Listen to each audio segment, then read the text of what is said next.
भगवान ने आकाशवाणी के द्वारा आवाज दी अपने भक्तों को, अपने बच्चों को कि हे देवो, हे मुनिवृंद, आप डरिए मत, मैं तुम्हारे सबके लिए अवतार लूंगा, सूर्य कुल में अवतार लूंगा, नारद जी के वचनों को सत्य करूंगा, अंशों सहित धरती पर आऊंगा और अगर इस धरती के भार को हरण करूंगा।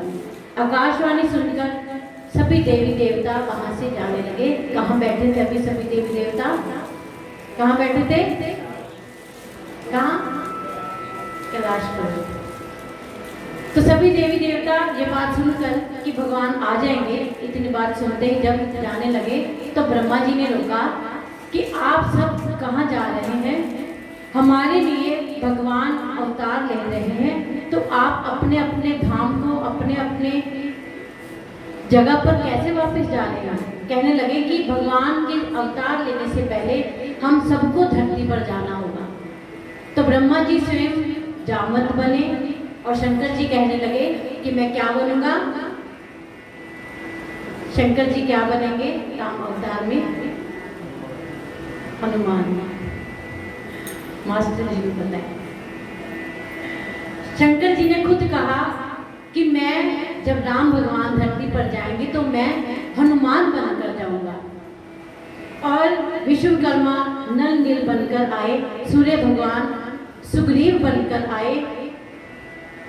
इस प्रकार सभी देवी देवताओं को उनकी ड्यूटी दे दी कि आपने इस प्रकार धरती पर जा, इस प्रकार इस रूप में धरती पर जाकर पहले जन्म लीजिए और भगवान के आने की प्रतीक्षा कीजिए। और उधर अयोध्या में क्या चल रहा है? अवधपुरी रघुकुल मनि राउ, वेद बदित तेहि दशरथ नाहु,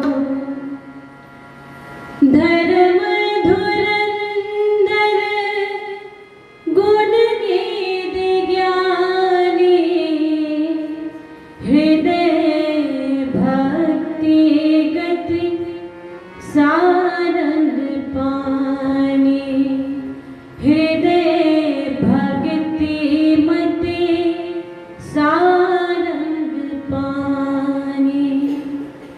कि रघुकुल के मणि जिनका नाम राजा दशरथ है, दशरथ की 3 पत्नियां जो कि पतिव्रता धर्म का पालन करने वाली कौशल्या, कैकेयी और सुमित्रा, जब राजा दशरथ को चौथे पन में ये विचार आया कि उनके कोई पुत्र नहीं है, तो क्या सोचा उन्होंने? दशरथ गए गुरु वशिष्ठ जी के पास जो कि उनके गुरु हैं। क्या देख रहे हैं गुरु वशिष्ठ? धरु धीर होई सुतचारी, त्रिभुवन विविध भगत भयहारी, धरु धीर होई सुतचारी, त्रिभुवन विविध भगत भयहारी, धरु धीर होई सुतचारी, त्रिभुवन।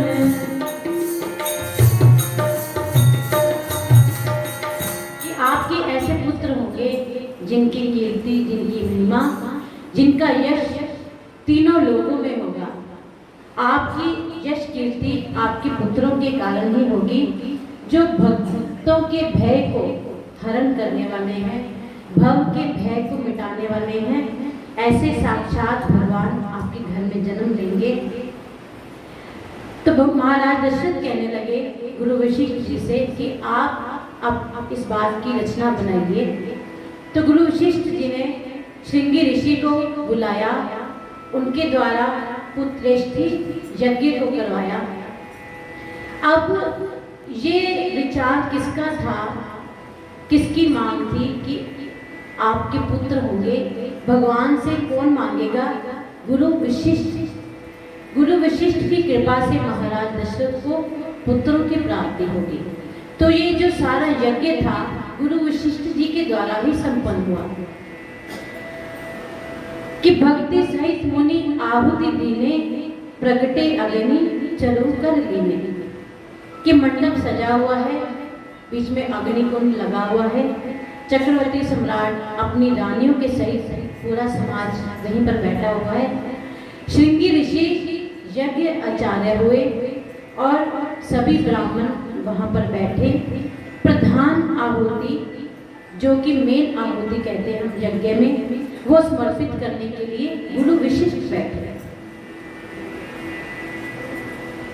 यज्ञ हुआ, यज्ञ उपरांत यज्ञ भगवान प्रकट हुए, अग्नि भगवान प्रकट हुए और खाली हाथ नहीं, अपने हाथ में प्रसाद को लेकर, चरु लेकर, और उन्होंने वह प्रसाद किनको दिया?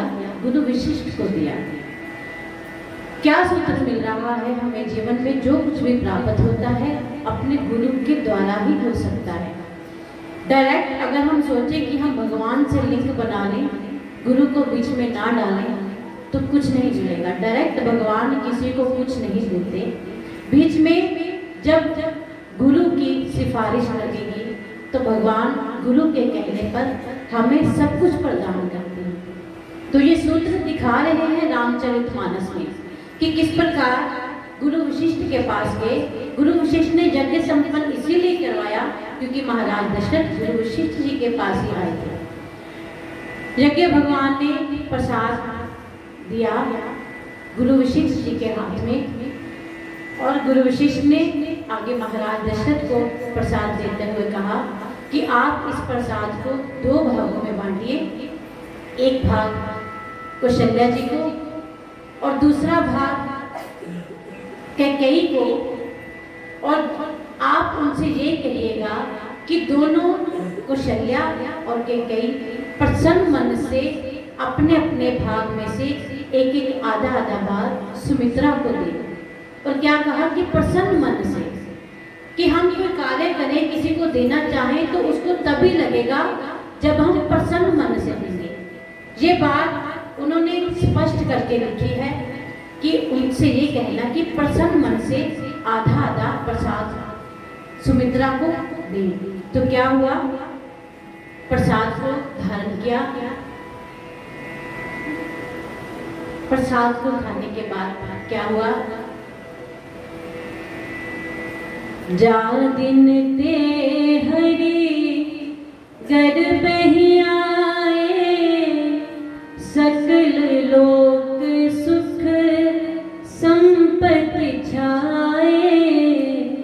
मंदिर में है सब राज ही रानी, शोभाशील तेज की खानी।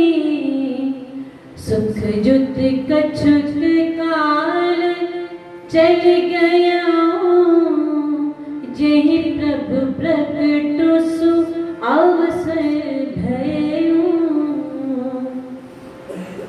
प्रसाद को खाने के बाद माताओं के अंग में चारों भैया आ गए। देखते देखते 12 महीने का समय बीता। 12 महीने बाद क्या कहते हैं बाबा कि योग लगन व्यवहार तिथि के अनुसार जब भगवान के जन्म के लिए सब अनुकूल हो गए, तो चैत्र मास नौमी तिथि दिन मंगलवार अभिजीत मुहूर्त 11:30 बजे सभी देवी देवता प्रसन्न हो गए इस मुहूर्त पर, इस अभिजीत मुहूर्त पर। तो क्या होने लगा? शीतल मंद सुगंध बहने लगी। सरयू नदी में जल की बजाय अमृत की धारा बहने लगी। पर्वतों पर मानो मनियां जड़ित कर दी हों, ऐसा रूप देखने को मिला अयोध्या का। सारी अयोध्या पहले से ही जगमगाने लगी। संत सुर मुनि लोग आकर अयोध्या में कीर्तन करने लगे। अभी जन्म नहीं हुआ, अभी अभिजीत मुहूर्त शुरू हुआ है कि सभी देवी देवता आकर आकाश मार्ग में, आकाश पर आकर कीर्तन करने लगे, सत्संग करने लगे। तो नीचे अयोध्या में जो संत थे वो उन्होंने जब ऊपर देखा तो कहने लगे, अरे अरे ऊपर देखो,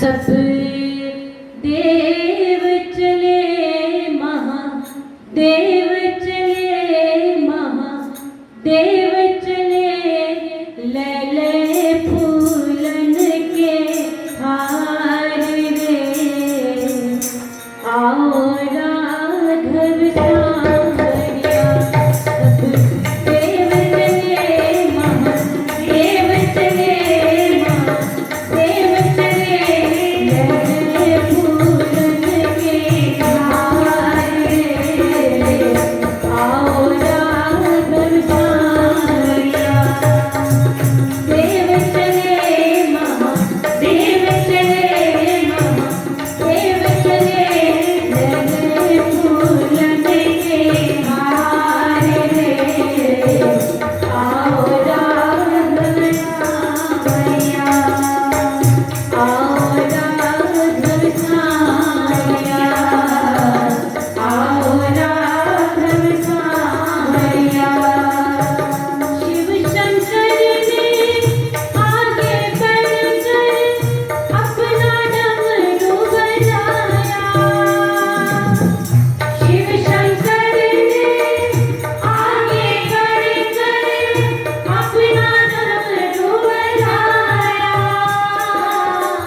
गंधर्वों ने ताल मिलाकर प्रभु की स्तुति गाया गंधर्वों ने ताल मिलाकर प्रभु की स्तुति गाया सब हर्ष रहे मग बरस रहे सब हर्ष रहे मग बरस रहे अमृत की तरस भुहार रे आओ राघव सांवरिया सब देव चले महादेव चले ले फूलन के हार रे आओ राघव सांवरिया आओ राघव सांवरिया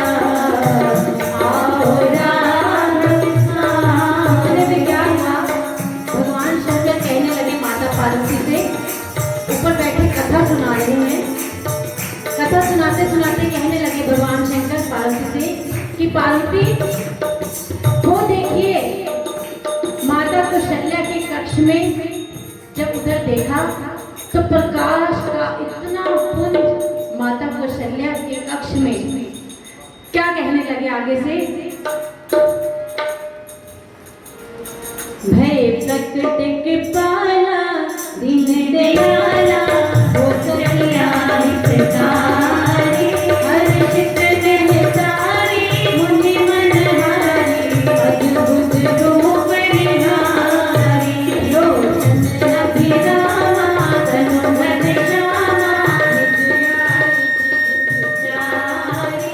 भोजन बनवाया नैन विशाला शोभा सिंधु खरारी यही हुई कर जोड़ी अखर जोड़ी यही विधि करो अनंता माया गुण ज्ञाना सीख अमाना वेद पुराणे अनंता करुणा गुण सागर सब गुण यादर यही बाणी चुप जनता सोम हितकारी जन अनुरागी भयो प्रकट श्रीखंता ब्रह्मांड निकाया निर्मित माया रोम रोम तक वेद कहे मम युग शोभासी यह अपराधी सुनत धीर मन धीर है उपजा जब ज्ञाना प्रभु मुस्काना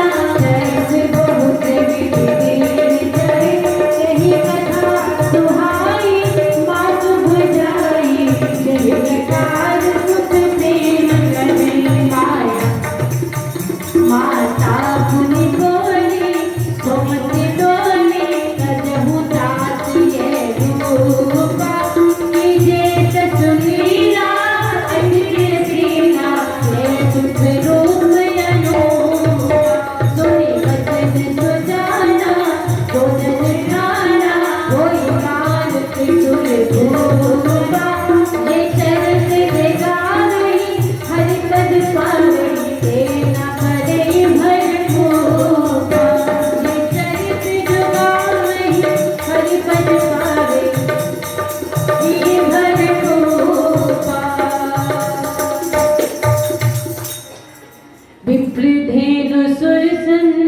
सुत हित लीन मनुज अवतार,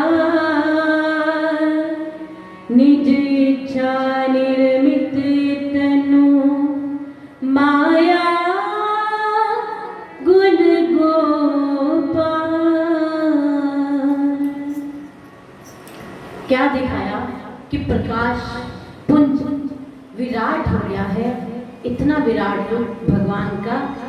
सिर कहाँ चला गया? ब्रह्मलोक में। पांव कहाँ? पातालोक में।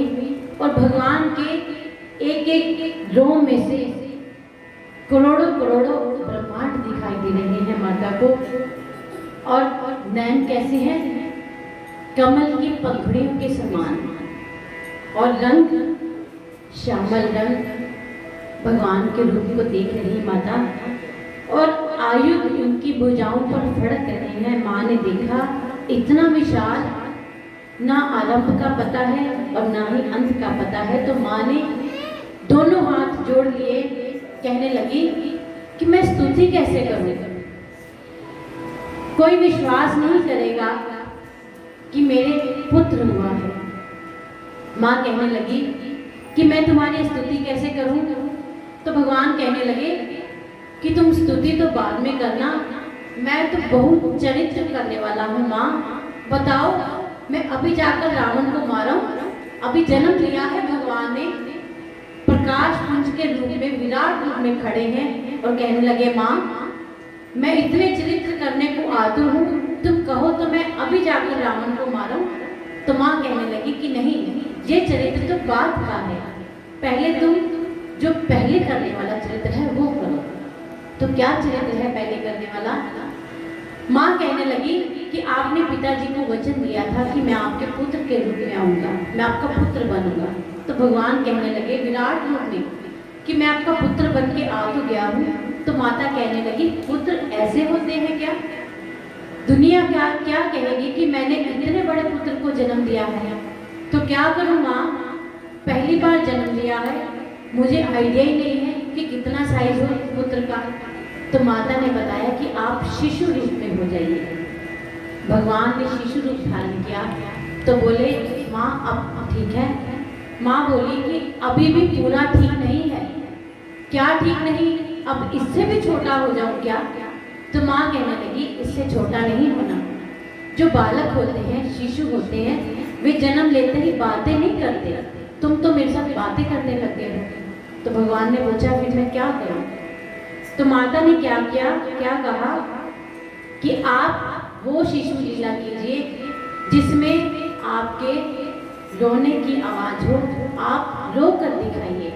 आज आपको भक्तों को सुख देने के लिए आज आपको रो कर दिखाना पड़ेगा। तो भगवान ने जो रोना शुरू किया, क्योंकि भगवान कह रहे मुझे यही नहीं पता कि कितना क्या करना है, कितना साइज मेरे को होना है, शिशु होना है, कितना रोना है। रोते जा रहे हैं। उधर रोने की आवाज़ सुनकर सभी सखियां, सभी देवियां जाकर महाराज दशरथ को जाकर कहने लगी। जब रोने की आवाज़ सुनी, अंदर से रोने की आवाज़ आई भगवान की, घबराई। पहले तो घबराई। माता ने कहा कि अब इतना थोड़ी रोगे, अब चुप हो जाओ। जैसे जैसे माता कह रही है भगवान वैसे वैसे कर रहे हैं। जब थोड़ी हल्की रोने की आवाज़ हुई तो सभी दास दासियां प्रसन्न हो गई और जाकर महाराज को आवाज़ देकर कहने लगी महाराज बधाई हो महाराज, बधाई हो। कौशल्या ने पुत्र को जन्म दिया है, आपके घर में पुत्र का जन्म हुआ है। महाराज इतने प्रसन्न हो गए कि बाजा बजाने वालों को स्वयं ही जाकर बुलाने लगे हैं, खुद ही जाकर आवाजें देने लगे हैं कि आज बाजा नहीं बजाओगे तो कब बाजा बजाओगे। बाजा बजाने वाले बजाने लगे, कहने लगे जन्म लिए रघुदैया अवध में बाजे बधैया, जन्म लिए रघुदैया अवध में बाजे बधैया, जन्म लिए